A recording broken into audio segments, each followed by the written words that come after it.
Alam mo, Ara, napaka-interesting itong susunod nating feature. Oo, Kailangan ko yata ito. Okay, papanoorin po natin ang tungkol sa slimming pill na mula sa sili. Dito lang po sa ETC.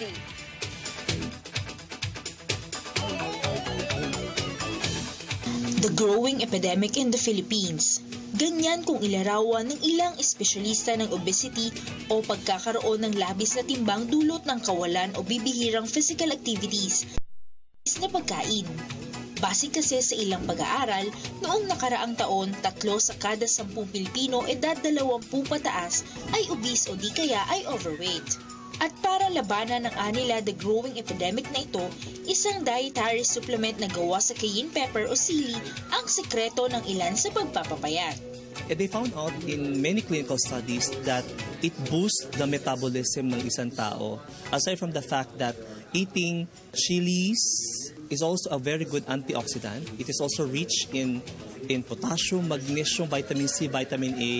It also speed up or boost the metabolism. Hindi naman lahat loves spicy, di ba? Masakit kasi sa dila yun, di ba? What is nice about this is in capsule form.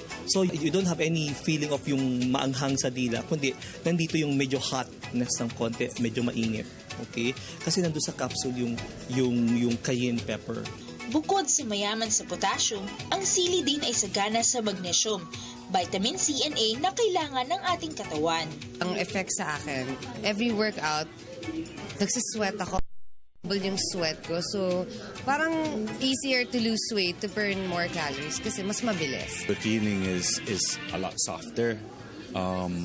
Parang it's not so heavy and it's very light. Tulad ng paalala ng mga espesyalista, ito po ay dietary supplement lamang. Mainam pa rin na sabayan ito ng ehersisyo at kumain ng masusustansya para tayo ay laging sexy at healthy.